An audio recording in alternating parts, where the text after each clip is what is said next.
Ride the Lightning, Metallica's second album, the album that they started to realise their true songwriting potential on, the precursor to one of the best metal albums ever, and it is also one of the best metal albums ever. Yet, unlike Master of Puppets, its title track is not the start of the album.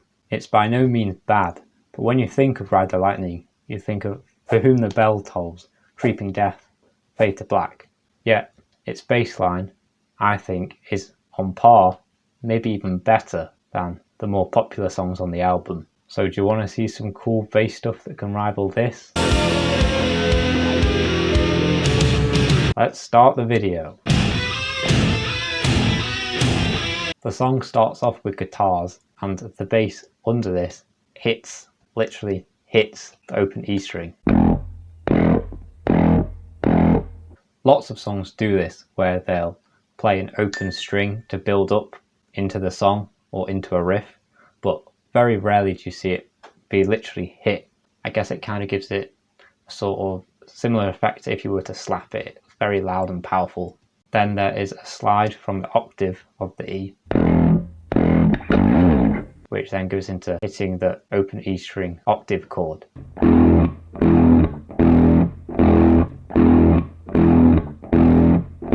This extra note in the hit that it does will again add more power to the bass line. Then before the main riff starts, you get this cool fill. The main riff itself is very chromatic. It plays A sharp and D sharp.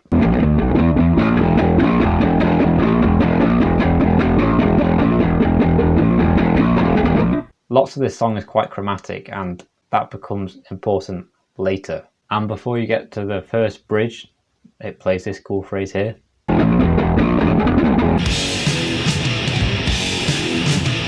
the bridge does this cool thing where the bass line gallops and the guitar doesn't. It syncs up more with the drums this way. Lots of metal bass lines use galloping, and so do lots of Metallica bass lines. It kind of adds more stuff going on in the track and in the background to keep the momentum up.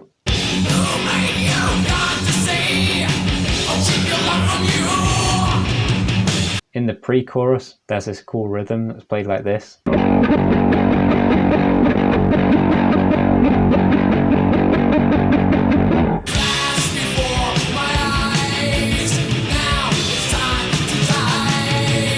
And now we get to the chorus, which is where the bass line starts to get really cool and unique. There are these cool galloped octave chords.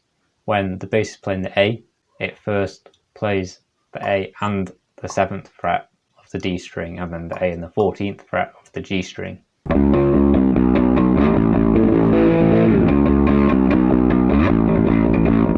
This is something that's really interesting, and I've never seen in any bass line in the middle of a chorus or anything like that. But I guess it achieves a similar thing to the chord in the intro. It adds more oomph to the bass line, adds more power to it, and a bit of melody.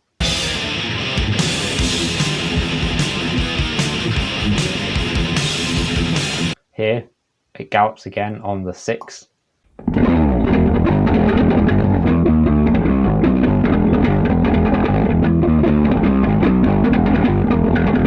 And also in the bada bada ba bada bada bada ba bada.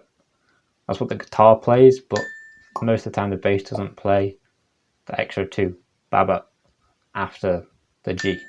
It just slides down instead.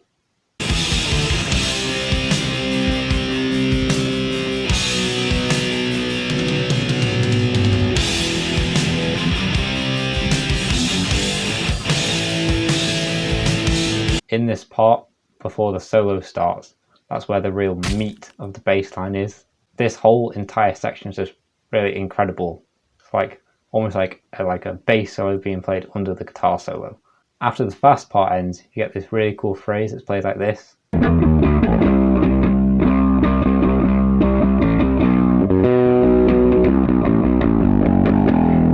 So this short phrase and fill are actually really cool and really significant in terms of the structure of the track, because that previous part was quite chromatic, and then this part just starts with an open E power chord in the guitar line.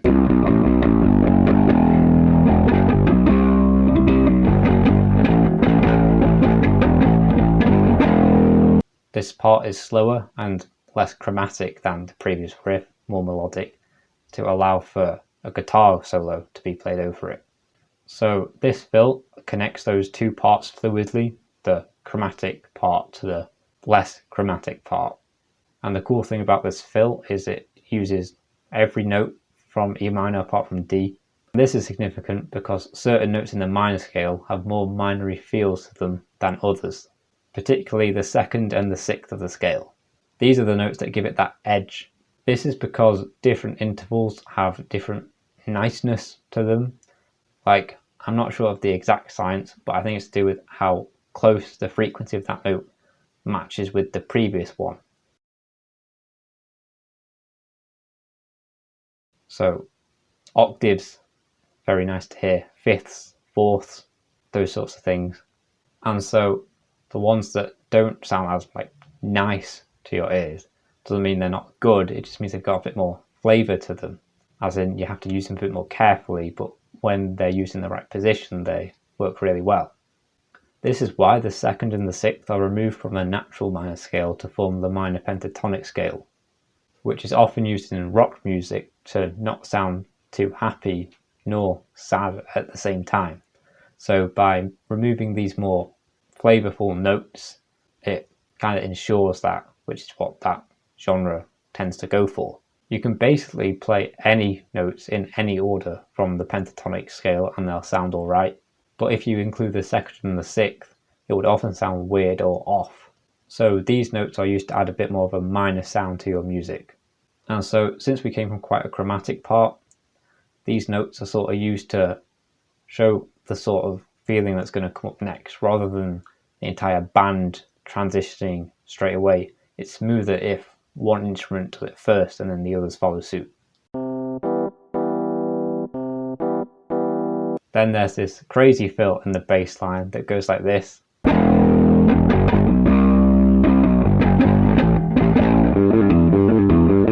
Once the guitar solo starts, the bass line starts including the C in the A part of the riff, whereas before it didn't, it just went down to the G and the E. And there are some cool variations of what it does in this part of the riff where it's on the A.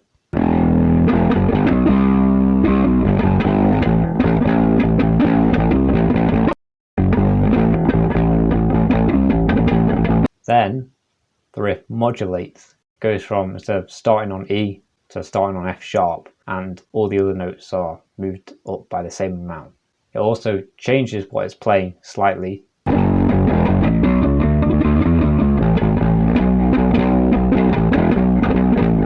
Now, this riff has quite a majory feel to it because it uses major third intervals to transition between the different chords that the guitar is playing. It did this in the previous riff as well, but this one is even more noticeable because it uses the fifth of what would be the chord if you made a chord out of all the notes it's playing, which, like we said earlier, is one of the more nicer notes, and since it's higher up, it's also more melodic. And then that cool fill from earlier is also played, but modulated up a whole step.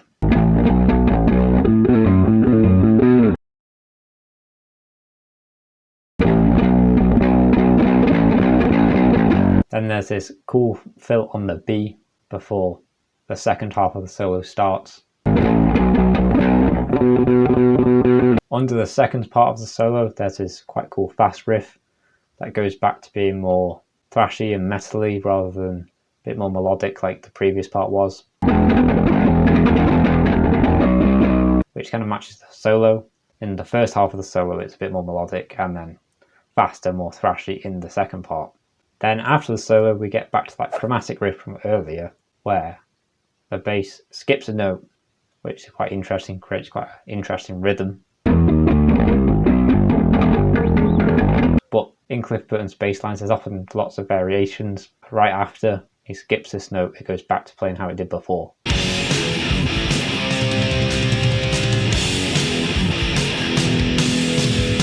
Now in the outro, this is quite cool because bass kind of does opposite to what the guitar does when the guitar does the opposite to what the bass does. As in, when the guitar plays dead notes, the bass plays open E string, and when the bass plays dead notes, the guitar plays the open E string.